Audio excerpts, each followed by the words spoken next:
రీసెంట్‌గా సుమా గారు ఒక ఇంటర్వ్యూలో చెప్పారు.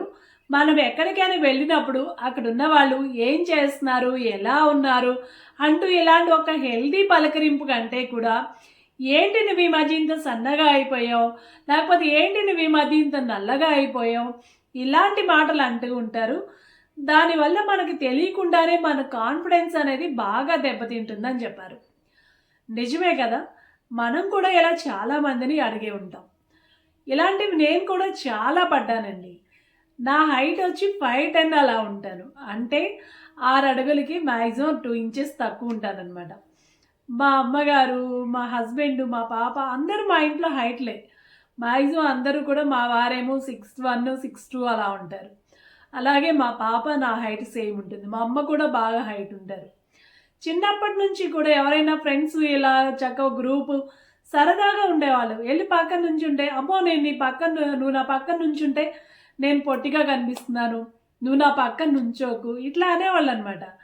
అలా అంటుంటే ఏంటి అది ఒక మనసుకి చాలా చివుక్కుమంటూ అనిపిచ్చేది. పోనీ అప్పుడంటే చిన్న వయసు వాళ్ళకి తెలీదు. ఇప్పుడేనైనా ఫంక్షన్స్‌కి అట్లా బయటకు వెళ్తా ఉంటాం. సరదాగా అక్కడున్న ఫ్రెండ్సో లేకపోతే రిలేటివ్సో అంటూ ఉంటారు. చక్కగా రా ఫోటో దిగుదాం సరదాగా ఉంటుంది. ఫోటో తీపిచ్చుకుందాం రా గుర్తుగా ఉంటది. మళ్ళీ ఎప్పుడు కలుస్తామో అంటారు. సరే అని చెప్పి పిలిచారు కదా! ఎళ్ళకపోతే బాగోదేమో అని పైకెళ్తే, అమ్మో! నువ్వు నా పక్కన నుంచోకు, నా పక్కన నుంచోకు. నీ పక్కన నుంచుంటే నేను హైట్‌గా కనిపిస్తాను. ఇంకెందుకు పిలిచారు మీరు పైకి? పిలవకుండా ఉంటే ఏ గోల లేదు కదా! ఇట్లా అంటా ఉంటారండి. ఏంటో అది అర్థం కాదు. ఇప్పుడు నాతోనే అయిపోయిందా అంటే ఇప్పుడు మా అమ్మాయిని కూడా అట్లాగే అంటున్నారంట. క్లాస్‌లో ఎదురు బెంచ్‌లో కూర్చుంటే, "నువ్వు హైట్‌గా ఉన్నావు గదా! ఎనక కూర్చో." అక్కడ కూర్చుంటే, "నువ్వు హైట్‌గా ఉన్నావు గదా! నీ వెనక వాళ్ళు కనిపించట్లా ఎనక కూర్చో." ఇంకా ఆఖరికి ఏంటి హైట్‌గా ఉన్న వాళ్ళందరూ ఎనక బెంచ్‌లోనే కూర్చోవాలా? అలాగే ఫ్రెండ్స్ కూడా అంటూ ఉంటారంట, "అమ్మో! నీ పక్కన నుంచుంటే నేను పొట్టిగా కనిపిస్తున్నాను. నువ్వు నా పక్కన నుంచోకు." ఇట్లా అంటూ ఉంటారంట.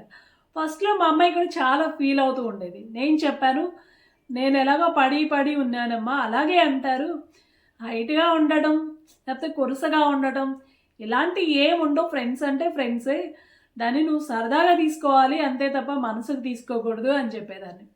ఇప్పుడు మా అమ్మాయి ఏమంటుందో తెలుసా? చాలా తెలివిగా, ఎవరైనా అలా అంటుంటే, "చూసావా నేను నీకు తలెత్తుకునే అవకాశం ఇచ్చాను. కానీ నువ్వు నాకు తల దించుకునే అవకాశం ఇచ్చావు" అంటుందంట. చక్కగా ఎక్కడికైనా వెళ్ళినప్పుడు నిజంగా వాళ్ళు సన్నబడ్డారని మనకనిపిస్తే, చక్కగా ఎంత స్లిమ్ అయిపోయావో అని అనండి. వాళ్ళు చక్కగా కాన్ఫిడెన్స్ పెరుగుతుంది. లేదు వాళ్ళకి ఒళ్ళొచ్చిందనుకోండి, ఎంత హెల్తీగా తయారయ్యావో అనండి. ఇంకా కాన్ఫిడెన్స్ వస్తుంది. చక్కగా ఏ పలకరింపైనా హెల్తీగా ఉంటే అది చాలా బావుంటుందండి. కదా! నేనైతే ఇక నుంచి ఇలాంటి క్వెషన్స్ అవాయిడ్ చేసి ఇంప్రూవ్ చేసుకుందాం నన్ను నేను అనుకుంటున్నాను. నచ్చితే తప్పకుండా లైక్ చేయండి. మన ఛానల్‌ని సబ్స్క్రైబ్ చేయండి. నా మాటల్లో ఎవరికైనా తప్పుందనిపిస్తే దయచేసి క్షమించండి.